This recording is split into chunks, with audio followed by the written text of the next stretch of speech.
chose d'innovant à Saint-Mamet et quelque chose où les gens se sentent bien. Et donc l'aménagement de toute cette zone nous permettra aussi, là aussi, de sécuriser toute la circulation autour du bas du bourg, avec peut-être des sens uniques, peut-être une circulation qui permettra aux piétons de circuler de façon sûre, parce qu'à l'heure actuelle, partir des HLM des Clausels et arriver jusqu'à la poste, il y a un moment, si on a une poussette, c'est quand même un peu dangereux. Donc arriver à trouver le moyen pour sécuriser ça, pour les piétons comme pour les voitures. Profiter de ça pour ralentir aussi encore les véhicules. Si j'ai oublié des choses, n'hésitez pas. Je crois qu'on a à peu près fait le tour. Ce qu'il faut retenir, c'est que cet aménagement des Clausels apporte là encore des possibilités d'urbanisation nouvelles donc, de la population. Cette école qui est quand même le point phare avec tout ce qui va autour, hein, la cantine, une salle de réunion, une maison de quartier, enfin, tout un tas de choses qui vont autour. Cette zone humide qui doit être dans le futur un attrait, mais même pour les gens de l'extérieur. Ça doit être un lieu de promenade pour les gens d'au-delà de la commune et même d'au-delà de la communauté de communes et du canton. C'est quelque chose qui doit apporter beaucoup à Saint-Mamet. Et le déplacement de l'école nous permet aussi, comme je vous disais tout à l'heure, d'utiliser le bâtiment actuel pour y ramener de l'activité, ramener des professionnels de santé. Et ce qui fait qu'on se retrouve avec un bourg de Saint-Mamet qui, jusqu'à l'heure, les commerces ils étaient distribués entre chez Jeannette et le plus lointain, c'est la pharmacie, sur pratiquement 1 kilomètre. Là, ça nous permet de tout ramener dans un rayon de 150 mètres, hein, entre la pharmacie, la supérette, les deux bouchers, la boulangerie, la poste qui reste à une distance, en passant par dessous, qui reste à une distance accessible. On a à 150 mètres, sur un cercle de 150 mètres de rayon, on a tous les services. Je crois que c'est quelque chose qu'on n'a jamais eu à Saint-Mamet. C'est un moyen d'avoir un centre-ville, un centre-bourg, qui soit vivant, qui soit commercial. Et peut-être que si on arrive à voir ça, le marché qu'on a qu'on a réussi à monter en 2009, mais qui n'a pas tenu faute d'acheteurs. On avait les commerçants, mais il n'y a pas eu les acheteurs. Peut-être qu'en réussissant ça, ça pourra permettre de le ramener au bout du jour. Donc là, c'était sur les élections municipales, sur le scrutin proportionnel direct. Oui. Oui, non, j'ai dit que je revenais sur la procédure.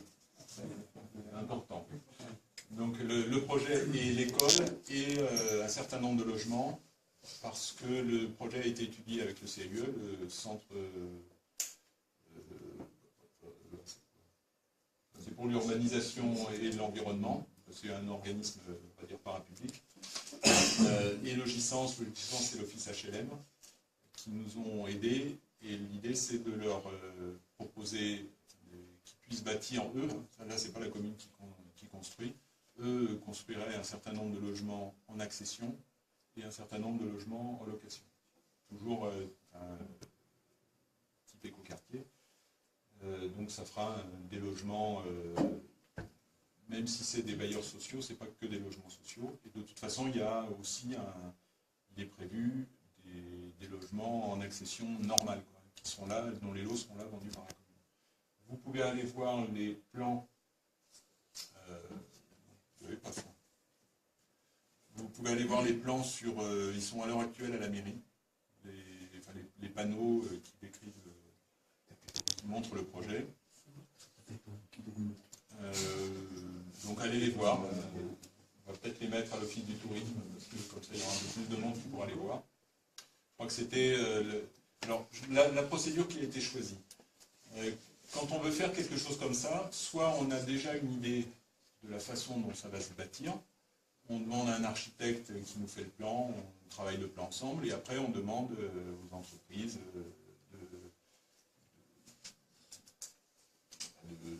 faire des devis, on rentre dans une procédure d'appel d'offres normale.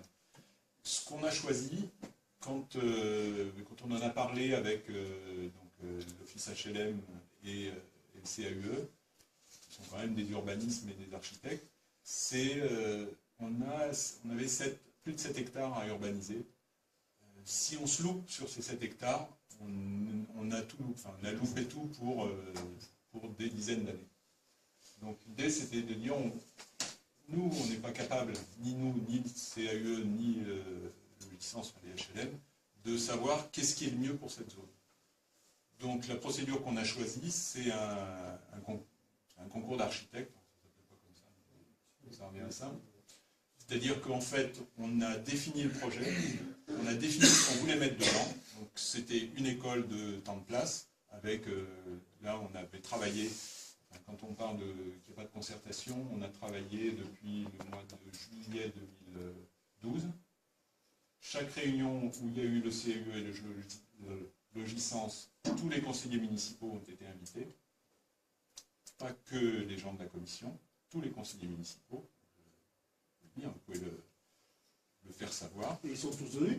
Ils ne sont pas tous venus, mais ils ont tous été invités. Non, ils ont tous été invités. Donc il y a eu un travail de discussion avec la directrice de l'école et un certain nombre de réunions, il y avait plus que la directrice. On a eu du personnel communal, il y avait des parents d'élèves, pour définir les caractéristiques de l'école. Donc on était arrivé à 8 classes, la cantine, des salles d'activité, dimensionnées, un bureau, vraiment tout ce qu'il faut pour avoir une école correcte, enfin plus que correcte. Ensuite, il y avait les aspects logement et l'aspect zone humide. Ça, c'est tout ce qu'on avait mis, les aspects logement, logissance, dont je vous ai parlé tout à l'heure, les locatifs et les accessions à la propriété. Et dans le futur, on demandait à l'équipe d'architectes de prévoir éventuellement une maison de retraite, pour pouvoir avoir une idée éventuelle de l'endroit où on pourrait la mettre, et puis surtout de garder une petite place pour l'installer, et de mettre d'autres logements qui, eux, seraient communaux. Et on leur demandait aussi de travailler sur la circulation, pour pouvoir, avec l'idée de sécuriser. Donc ça, c'était leur cahier des charges. Après, il y a 20 équipes qui ont répondu, 20 cabinets d'architectes, mais qui s'attachaient les services d'un urbaniste, d'un géomètre, des gens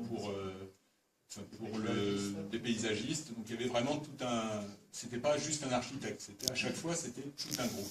Donc il y a 20 équipes qui ont répondu, qui nous ont dit, ben voilà, ça nous on sait faire, en nous proposant en nous montrant les réalisations qu'ils avaient déjà effectuées.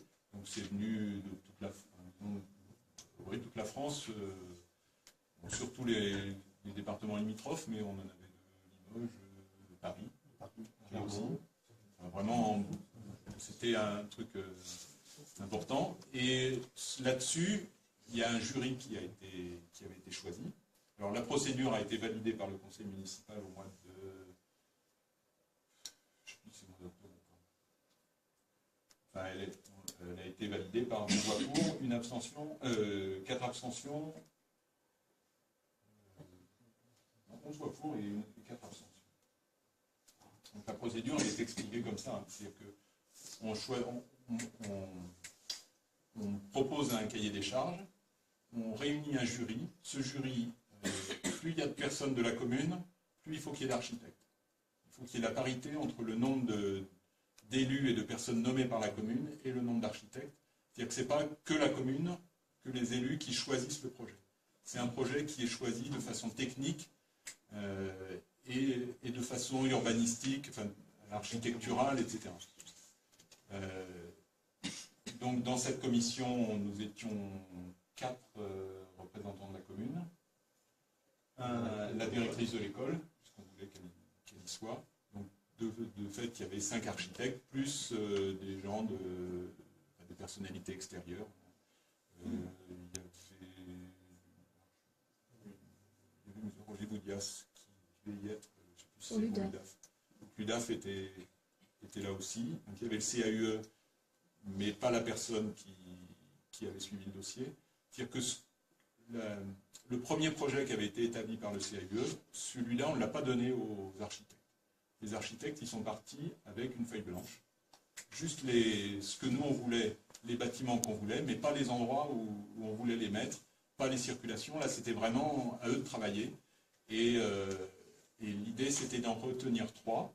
Donc, sur ces 20, le jury a voté, a discuté. On a retenu 3, enfin, on a un numéro 1, un numéro 2, un numéro 3, et 3 en secours, si jamais il y en avait un qui devait dire non. Donc, le jury a choisi les 3. Les 3 ont été convoqués un jour à la mairie, où on leur a dit, en fait, ils étaient là pour nous interroger, pour venir sur le terrain. Et après, ils avaient 2 mois, plus les 15 jours avant le truc. Donc, 2 mois, en gros, 2 mois et demi pour faire leur proposition. Sur les 3 qui ont été retenus, malheureusement, il y en a un qui n'a rien rendu. Et ce qui est dommage, c'est qu'il n'a rien dit à personne. Donc, le dossier est rendu. C'est assez compliqué. Le dossier est rendu à un huissier de façon anonyme. Donc, ça veut dire qu'on ne sait pas, on ne connaît pas les gens qui ont fait les projets. Donc, le jour du rendu, il n'y a eu que deux projets qui ont été reçus. L'huissier les a donnés à la commission technique. Donc la commission technique s'est réunie pour vérifier que ça correspondait à ce qu'on avait demandé quand même, un minimum. Et c'est cette commission technique qui a tout vérifié, qu'il y avait le nombre de classes, qu'il y avait le nombre de logements, que toute la procédure avait été respectée.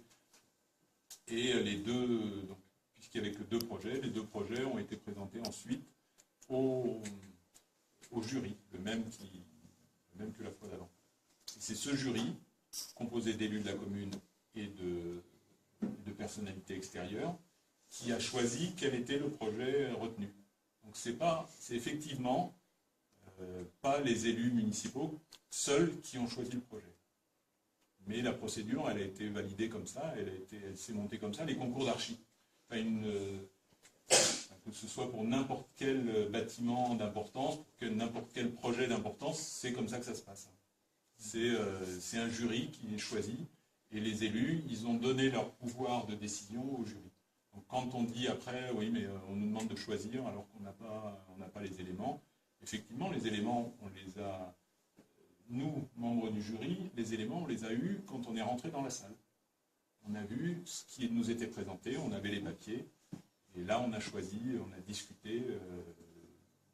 Il y avait une forte majorité pour un des 2 projets. Mais on a discuté, on a échangé. Et au final, c'est le jury qui a retenu ça. La commune, les élus de la commune derrière, ce qu'ils peuvent dire, c'est ça ne nous convient pas, on arrête tout et on indemnise. Puisque il faut savoir que les équipes sur les 3 équipes, les 2 équipes non retenues, elles sont indemnisées 15 000 €. Parce qu'il y a quand même du travail. Mais bon, pour un projet de cette importance, je crois que 30 000 €, ça valait le coup. Et en fait, c'est que 15 000, puisqu'il y a une équipe qui n'a rien rendu, donc celle-là n'aura pas d'indemnisation. Donc voilà la procédure, je tenais à vous l'expliquer, parce que bon, c'est vrai que les élus, ceux qui n'en faisaient pas partie, c'est sûr que c'est un peu... on perd le pouvoir de décider quelque part. Mais bon, c'est une procédure qui fait aussi confiance aux professionnels dans le choix. Oui, pardon. Les élus étaient plus nombreux que les professionnels. Non, c'est-à-dire qu'il fallait... c'est très encadré, hein, ces procédures-là. Plus on mettait d'élus, il fallait qu'il y ait autant d'architectes en face. Et en plus, il y a des gens des sachants, entre guillemets, des professionnels ou d'autres corps de métier. Donc les élus n'avaient pas la majorité au choix, mais c'est une discussion. Si les 5, dont les 4 élus et la directrice de l'école, on avait tous dit, ah, non, celui-là, il nous plaît largement mieux que celui que vous estimez. C'est une décision collégiale. Après, ils auraient peut-être essayé d'argumenter, de nous convaincre ou nous les convaincre, et puis à la sortie... Mais ce que je veux dire, ce mode de procédé, là, tout le conseil municipal était d'accord. Ben, ça a été tout le conseil municipal. Ça a été voté par le. Oui, c'est passé par le. C'est passé par le conseil municipal. On peut toujours dire non. Il faut accepter après la décision. Ça correspond à peu près au suffrage direct. Oui. Ben, quand la communauté de communes décide quelque chose, le conseil municipal pourrait décider. Oui. Non, il n'y a pas grand-chose à dire. Et ça représente une somme de combien d'euros, le projet? L'école, c'est en gros 2 millions d'euros, TTC. Et les logements, 1 million. Bah, c'était la fourchette qui avait été, c'est l'estimation qui avait été donnée.